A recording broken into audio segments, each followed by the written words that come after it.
सभी भक्तों को जय श्री कृष्ण, जय श्री श्याम। गुरुर् ब्रह्मा गुरुर्विष्णु गुरुर्देवो महेश्वरा, गुरुर् साक्षात परब्रह्मा तस्मै श्री गुरुवे नमः। आज हम श्रवण करेंगे ज्येष्ठ मास के शुक्ल पक्ष की एकादशी की पावन कथा। एक बार महर्षि वेदव्यास जी से भीमसेन ने प्रश्न किया कि व्यास जी, मेरे जो भ्राता हैं युधिष्ठिर, अर्जुन, नकुल, सहदेव और माता कुंती और द्रौपदी, यह सब ज्येष्ठ मास के शुक्ल पक्ष की एकादशी जो है उसका व्रत करते हैं, दान करते हैं और मुझसे कहते हैं कि भीमसेन तुम भी इस एकादशी का व्रत करो और दान इत्यादि करो। अब व्यास जी आप ही बतलाइए, मैं तो एक क्षण भी भूखा नहीं रह सकता। मेरा जो यह शरीर है, जो इसमें चर्बी है, यह सब क्षीण हो जाएगी, यह सब नष्ट हो जाएगी। इस पर व्यास जी कहने लगे, भीमसेन, यदि तुम नर्क को बुरा और स्वर्ग को अच्छा समझते हो तो एकादशी के दिन अन्न मत खाया करो। इस पर भीमसेन कहने लगे कि व्यास जी, मैं आपको पहले भी कह चुका हूँ कि मुझसे भूखा नहीं रहा जाता। मैं कैसे व्रत कर सकता हूँ? एक दिन तो क्या, मैं एक क्षण भी अन्न के बिना नहीं रह सकता। लेकिन आप कह रहे हैं तो आप मुझे, मैं यदि प्रयत्न करूँगा तो मैं एक व्रत अवश्य रख सकता हूँ।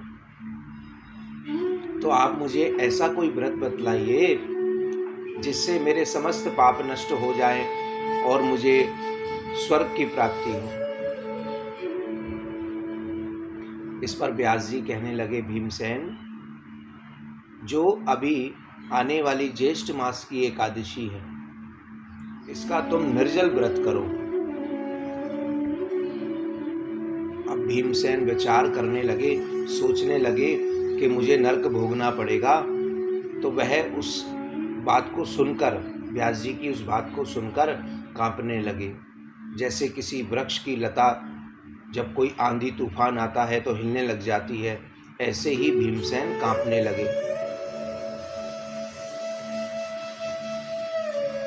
और कहने लगे कि व्यास जी, आप मुझे कोई एक ही व्रत ऐसा बतला दीजिए जो वर्ष में, जिसका मैं व्रत कर सकूं, मेरे समस्त पाप नष्ट हो जाए, मुझे स्वर्ग की प्राप्ति हो जाए। इस पर व्यास जी कहने लगे कि यही तुम्हारा उपाय है और यही एक ऐसा व्रत है जो सारे व्रतों में सर्वश्रेष्ठ है। इसमें तुम निर्जल व्रत करो। इसमें स्नान और आचमन में जल वर्जित नहीं है।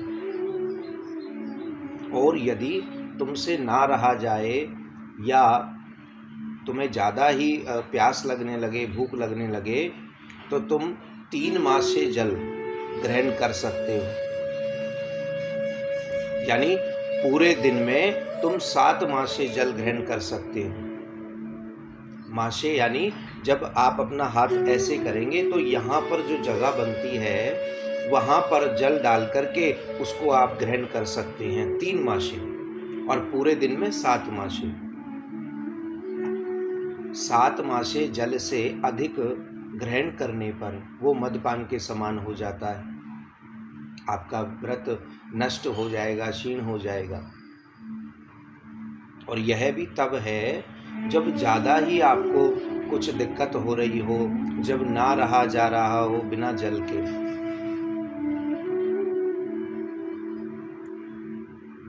तो भीमसेन, ऐसे तुम इस व्रत को करो। यह सर्वश्रेष्ठ एकादशी है।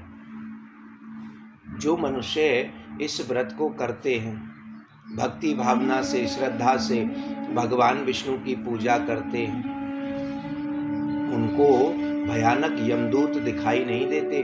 भगवान के दूत आते हैं और पुष्पक विमान पर बिठा करके स्वर्ग को ले जाते हैं। ऐसा फल भीमसेन इस एकादशी का है। तो तुम इस व्रत को अवश्य करो और बतलाएं व्रत करने के बाद जो भी मनुष्य व्रत करने पर या जो ना करता हो व्रत वो भी कर सकता है, और जो व्रत रखे वो भी कर सकता है। ओम नमो भगवते वासुदेवाय, इस मंत्र का जाप करे यदि 108 बार, तो उसके भी समस्त पाप नष्ट हो जाते हैं और उसको अंत में स्वर्ग की प्राप्ति होती है। भीमसेन ने वेदव्यास जी के वचन सुन करके इस व्रत को किया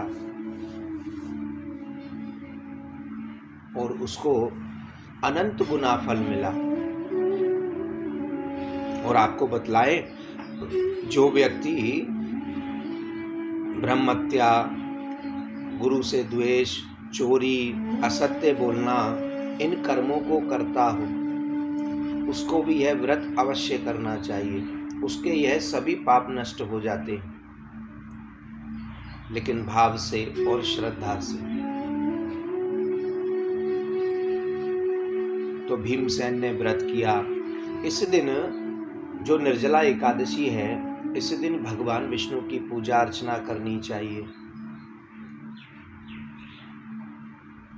एकादशी के दिन नहा धो करके स्नान करके भगवान विष्णु से प्रार्थना करनी चाहिए, भगवान मैं आपका ये व्रत कर रहा हूँ और मैं इसको बड़े ही श्रद्धा पूर्वक करूँगा, आप मेरे समस्त पाप नष्ट करिएगा। ऐसा भाव मन में लाएंगे और इस व्रत को करेंगे। फिर द्वादशी के दिन परायण से पहले जब आप स्नान करेंगे तो स्नान के बाद भगवान से हाथ जोड़कर प्रार्थना करेंगे, भगवान मैंने आपका व्रत किया। फिर भगवान विष्णु की पूजा करेंगे और यथा योग्य दान, यानी जितना आपकी सामर्थ्य है, जितनी आपकी शक्ति है, ब्राह्मण को कुछ दान करें। और ब्राह्मण को दान करने के पश्चात ब्राह्मण भोजन कराएं और ब्राह्मण का पूजन करें। तो आपका ये व्रत बहुत ही सफल होने वाला है और भगवान श्री बांके बिहारी की ऐसी कृपा होगी कि आपके समस्त पाप नष्ट हो जाएंगे। ऐसा फल इस व्रत का है और इसमें दान की बड़ी महत्वता है। पहले के समय में मीठा शरबत, घड़ा, उसको पानी से भर करके और हाथ से करने वाला पंखा, यह दान दिया करते थे। अब भी चलन में है, देते हैं। तो यह सब लोक हित में होता था, जन कल्याण के लिए होता था कि ज्येष्ठ मास में इतनी भीषण गर्मी पड़ती है, उसमें व्यक्ति के वो चीज़ काम आ सके। पहले फ्रिज तो होते नहीं थे, 2-4 घरों में फ्रिज होते थे, सो लाइट नहीं होती थी, तो मटके में पानी शीतल रहता है, ठंडा रहता है और पवित्र रहता है। व्यक्ति उस पानी को ग्रहण कर सके, इसलिए मटका दिया जाता था। और हाथ का पंखा, यदि लाइट नहीं है, कोई व्यवस्था नहीं है, तो वो हाथ के पंखे से हवा करके अपना गुजारा कर लेते थे। ये प्रथा जभी से चली आ रही है। तो ऐसा ही भाव रख के ऐसी चीज़ों को दान करें जो व्यक्ति के जरूरत की हो, जितनी आपकी सामर्थ्य है। गरीब को करें, ब्राह्मण को करें, जिस मर्जी को करें। यह लोक हित में है, जन कल्याण के लिए। और छत्र आदि भी दान करते हैं, बहुत सी चीज़ें हैं दान करने के लिए। गुड़ आदि भी दान करते हैं, शरबत भी दान करते हैं। तो ऐसी चीज़ें दान करें और पुण्य के भागी बने। आपको बतलाएं, कि आजकल के लोग क्या है, हिंदुओं में सबसे ज़्यादा धर्म परिवर्तन हो रहा है। उसका कारण है कि हमारे जो हिंदू है ना, वह हमारे शास्त्रों के बारे में, पुराणों के बारे में जानते तो है नहीं और ना वह जानना चाहते। उन्हें लगता है कि बस हमने शंकर जी की पूजा कर ली, जल चढ़ा लिया, विष्णु भगवान की पूजा कर ली, मंदिर चले गए, हाथ जोड़ के आ गए, प्रसाद ले लिया, टीका लगा लिया, बस यही नहीं है। और इसका फायदा दूसरे लोग उठा जाते हैं और हिंदू का धर्म परिवर्तन हो जाता है। माँ बाप के रहते दूसरे माँ बाप स्वीकार करना, ये क्या है? भाई के रहते दूसरा भाई स्वीकार करना, चाचा ताऊ के रहते दूसरे चाचा ताऊ स्वीकार करना, और स्त्री अपनी पत्नी के होते दूसरी स्त्री का वर्ण करना, ये सब क्या है? हम लोग किस ओर जा रहे हैं? हमारे 18 पुराण हैं, इन सबको पढ़िए, इनको समझिए। चलो पढ़ के नहीं, सुन के समझिए। इतनी श्रीमद् भागवत कथा होती हैं, इतने सत्संग होते हैं, हम जाते हैं 3-4 घंटे बैठे, सुना और बाहर निकलते ही वह सब कान से बाहर। 2 घंटे बाद यदि कोई पूछे कि कथा में तुमने आज क्या सुना, तो वह बता नहीं सकता, क्योंकि उसने सुना जरूर लेकिन अपने हृदय में उसको नहीं उतारा, अपने मस्तिष्क में उसको नहीं उतारा। तो ऐसे कथा सत्संग सुनने का क्या फायदा? हम दूसरों की बातों में आकर के अपना धर्म परिवर्तन कर लेते हैं, लेकिन अपने धर्म को, अपने सनातन धर्म को हम नहीं समझ पाते, और इसीलिए हम बहक जाते हैं, हम दूसरों की बातों में आ जाते हैं। अरे आप समझो, सुनो।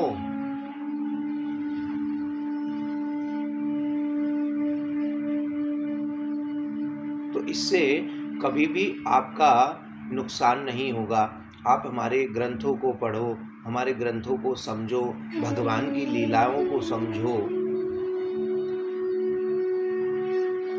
जब आप इसको समझने लगेंगे ना, तो आपके जीवन में एक अलग ही चमत्कार होगा। इसलिए आप इसको ध्यान से श्रवण करें और ध्यान से समझें, तो आपको अन्य किसी की बातों में आने की आवश्यकता नहीं पड़ेगी। हमारा सनातन धर्म बहुत मजबूत है, बहुत संस्कारी है, जो हमें इतने अच्छे अच्छे संस्कार देता है। तो इसको समझना, सुनना बहुत जरूरी है। सर्वश्रेष्ठ हमारा सनातन धर्म है, जिसमें हमें देखो कितने हमारे पाप, हमारे कष्ट, हमारे दुख, सबके निवारण हेतु कुछ ना कुछ उपाय हैं। व्रत हैं, मंत्र हैं, पूजा है, सब कुछ है, फिर भी हम अनजान बने हुए हैं। पाप हम कर तो लेते हैं, लेकिन उसका निवारण नहीं करते। जाने अनजाने में किया हुआ पाप भगवान माफ कर देते हैं, लेकिन आपको उसका पश्चाताप होना चाहिए। आपको उस पाप को करने के बाद में यह महसूस होना चाहिए कि आपने यह गलत किया। आपकी अंदर आत्मा, कोई आपसे कहे ना कहे, लेकिन आपकी अंदर आत्मा ये कहे कि आज ये काम मैंने गलत किया, तो भगवान ने आधा माफ तो आपको तभी कर दिया। उसके बाद भगवान से क्षमा प्रार्थना करें, भगवान ये अपराध मुझसे बना, आप मुझे अपना बालक जान क्षमा करें, मुझ पर कृपा करें। आगे से मैं पुनः कोशिश करूंगा कि मैं ये पाप ना करूं। ऐसा भाव मन में रखें। तो देखिए, अरे भगवान हमारे पिता हैं, क्या पिता अपने बच्चे को माफ नहीं करेंगे?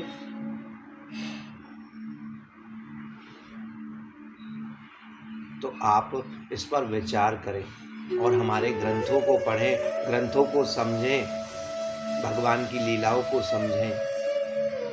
भगवान ने जो पृथ्वी पर ये लीलाएं की मनुष्य अवतार लेकर के, ये हम लोगों के लिए की हैं कि हमें किस पथ पर चलना है, हमें किन किन कर्तव्यों का पालन करना है। हमें भगवान ने ये नहीं सिखाया कि इससे ईर्ष्या करो, इससे द्रोह करो, इससे झगड़ा करो, इससे गलत शब्द का प्रयोग करो, इसको मारो, उसको ये करो, ऐसा नहीं सिखाया। भगवान ने हमें भक्ति सिखाई है, भगवान ने हमें सहनशीलता सिखाई है, भगवान ने हमें दया सिखाई है, भगवान ने हमें पवित्रता सिखाई है।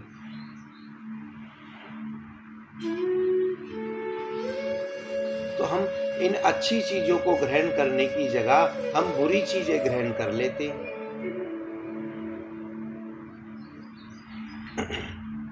इसीलिए हमारे जीवन में सबसे ज़्यादा दुख है, कष्ट है, जब हम कहते हैं ना कि मैं तो भगवान की इतनी पूजा करता हूँ, अर्चना करता हूँ, दिन रात भगवान का नाम जपता हूँ, फिर भी भगवान मुझे कष्ट देते हैं। तो भगवान आपको कष्ट नहीं देते, आपके कर्म आपको कष्ट दे रहे हैं। यदि भगवान कर्म का फल किसी को ना दें तो मनुष्य निडर हो जाएगा। कर्म आप बुरे करें और भगवान आपको अच्छा फल देते रहें तो आप तो और ज्यादा बुरे कर्म करने लग जाएंगे। इसलिए एकादशी का व्रत अवश्य करें। ये जो निर्जला एकादशी है ना, इस एकादशी का व्रत करने से हमें 24 एकादशियों का फल मिलता है। इस वर्ष अधिक मास पड़ रहा है, इसलिए एकादशी 26 है। अधिक मास वही है जिसमें भगवान ने नरसिंह अवतार लिया था। तो ये जो 26 एकादशी पड़ेंगी ना, इन्हें सबका फल आपको मिलेगा। विचार करके देखें कि एक ही दिन में और सबका फल इतना उत्तम है, तो आप इसको जरूर करें। बड़े भाव से, बड़ी श्रद्धा से दान इत्यादि करें, सभी को करें, जरूरतमंद को भी करें, ब्राह्मण को भी करें, गरीब को भी करें, सभी को करें। और जितना हो उतनी सेवा करें, निस्वार्थ सेवा करें, जिसमें आपका कोई स्वार्थ ना हो। मैंने किया ऐसे नहीं, सब भगवान ने किया। भगवान ने प्रेरणा दी, इसलिए भगवान ने किया।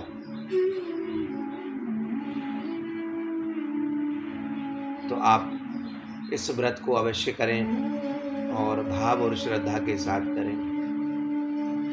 हमारे और भी कथा प्रसंग सुनने के लिए हमारे चैनल को सब्सक्राइब करें, लाइक करें। अंत में सभी मेरे साथ कहेंगे, श्री राधे।